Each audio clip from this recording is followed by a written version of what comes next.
Hey there, welcome back to my channel. If you are new here, my name is Carly and I am a homeschooling mom to 3 boys ages 12, 9, and 6.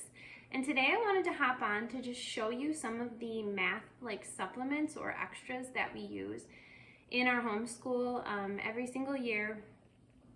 Obviously, these are things that you do not need. They're like games and books and different manipulatives and things like that you can definitely homeschool without any of these extras, but they're just fun. They're things that make math exciting and different, but if you're just using the curriculum that you purchased, awesome. That totally works too. So I just wanted to put that out there because I think, sometimes we can get swept up in getting ready for our new school year or starting homeschooling for the first time and thinking we need to spend all the money and get all the things, and then it's a little overwhelming, especially if you're starting out, to have too much items in your homeschooling year. But these are things that we've collected for the last 5 years for our homeschool. So let's get into it. The first thing I want to show you is the books that we use and that we love, just to add a little extra to learning math. So the first books, and these are from Usborne, which is now Paper Pie, and I'm not sure if they still have them, but we have really loved these, and we usually use them in our morning basket time. Sorry, my dog might bark. There is so much construction going on at 2 of my neighbors' houses today, so she's a little antsy about all the noise outside, but hopefully she doesn't. Okay, so the first one is called Understanding Money, and we have read through this whole one and my kids really enjoyed it, and it's just all sorts of things. It's about banks and credit unions and how to build credit, and just anything that you can think of that you'd want to teach your kids about money is in here in an easy to read, couple pages a day type book. And then going along with that series is Understanding Economics. So again, we read this one in our morning basket time.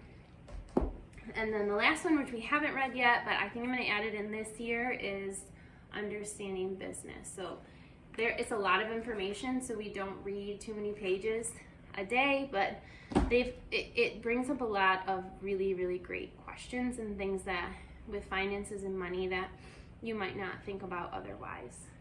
And then to go along with that, and I've showed these before in a different video, is these are great. They're called bedtime math, but we do them in the morning together, and they are every day is a new topic, and then they have 3 different questions based on your child's math level that you can read out loud and they can solve them. So it works out perfect for us because I have 3 boys and they're kind of each fit within the levels, and so we have bedtime math, The Truth Comes Out. Bedtime math, this time it's personal. And then the last one is bedtime math, a fun excuse to stay up late. So my kids beg to do these books, so they're definitely something that if you have a little extra money in your budget and you want to add some fun math things, I would recommend those for sure. The next one is kind of for my youngest, and this one is called Mind Stretching Math Riddles, Math for All Seasons. So we'll pull out this periodically and use it throughout the year. And then this one is really cool. It's a DK book, What's the Point of Math? And this again is one I'll lay out during our gather around time for my boys to flip through, and it sparks a lot of questions, but it has so many different topics in it, like how to measure your field.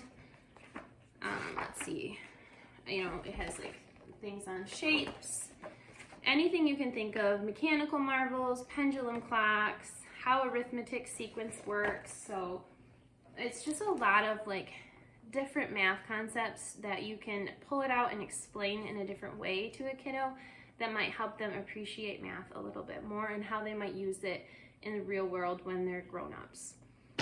And then this one is really fun for my 6-year-old. This is Lift the Flap Measuring Things. And so each page has different lift the flaps on how long, flat shapes, volume, all sorts of different things like that. And then another lift the flap book that we've loved a lot is math shapes, and this is an Usborne book as well, and so was the last one I showed you.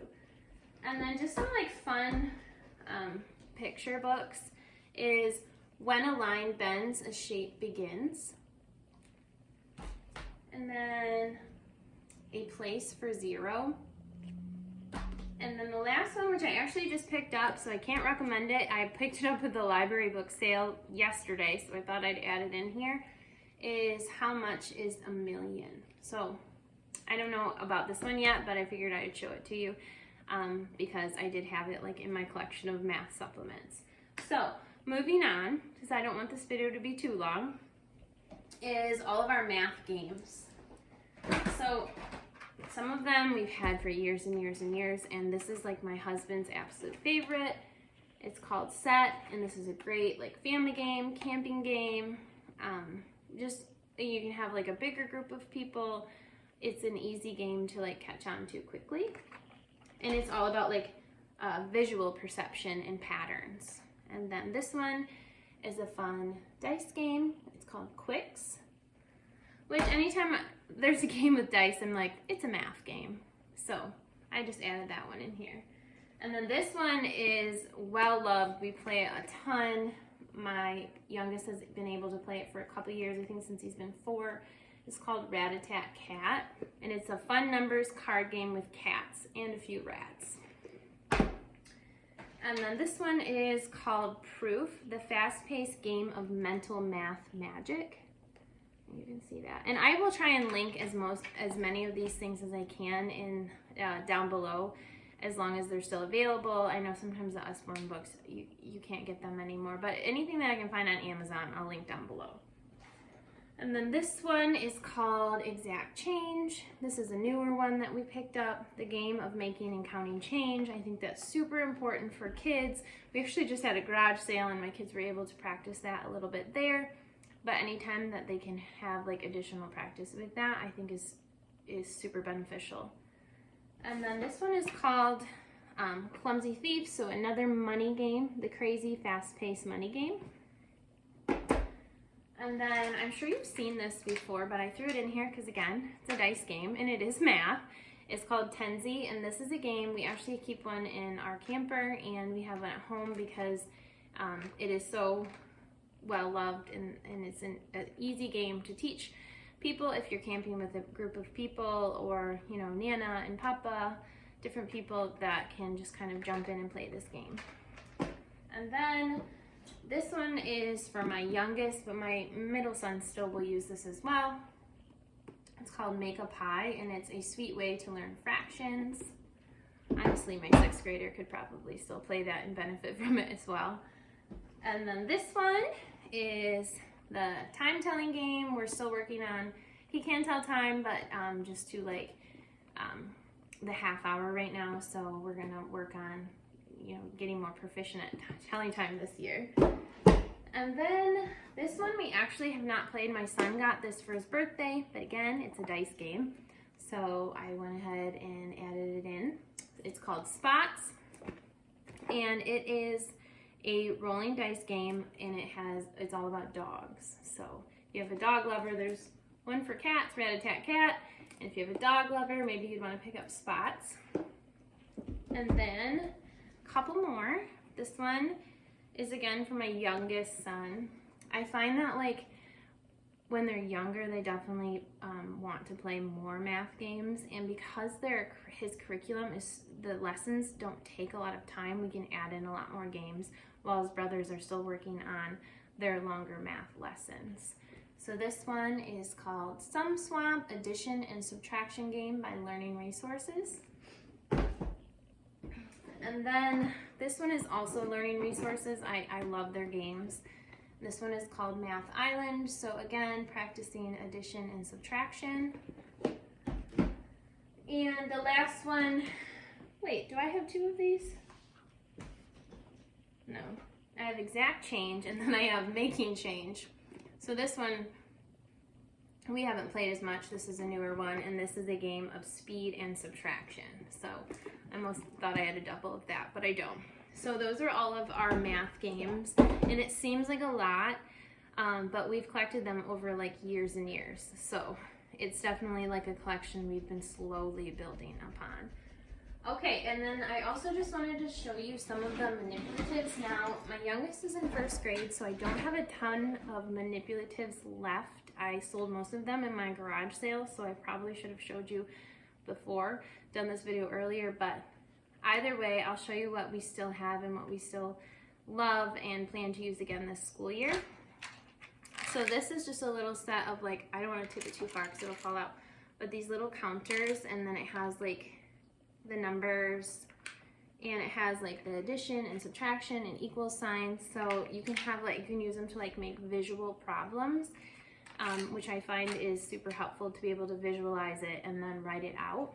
And speaking of writing it out, this might seem silly in this video, but having whiteboards for math is super helpful. Now my kids each have one of these just small ones. I picked them up at a homeschool convention this year, and we have used them a ton. We also have an easel that has a big whiteboard, but they each have one of these and they use them a ton.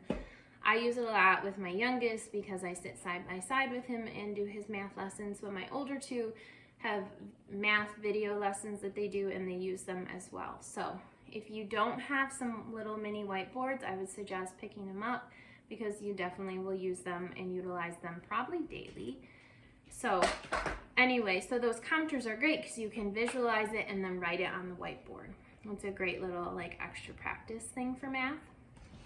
And then this we are almost done with, but he's still working on some of these trickier shapes. And this is just a basic like shape puzzle, but the thing I like about this one is it has like a hexagon, a trapezoid, a pentagon, and an octagon. Like a lot of the shape puzzles you see don't have like the more the different types of shapes. They tend to be like circle, triangle, square. So this, you know, is a little has more of the shapes in it. And then we also have these color cube set, which I'll pull out from time to time. And they're just like wooden cubes, but then they also have like little cards that go along with them. So you can use them in a lot of different ways. They're small, so they don't take a ton of space. And then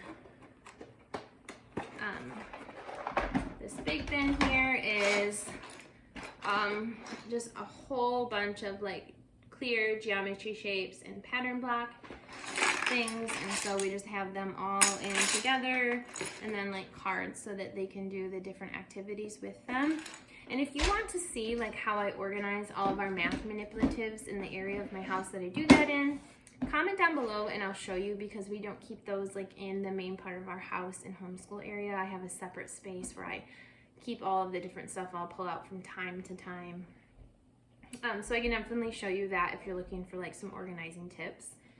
And then just a couple more things we have, and I think every homeschool family probably has just play money that we can pull out and use. This bin's probably an overkill because it's just a small envelope of play money, but it's definitely something to keep. Even like my older kids will still pull it out and use it, and they play with it too. So it's a fun way to like play, but also be working on math skills. And then of course, if you don't have math blocks, these are just by learning resources.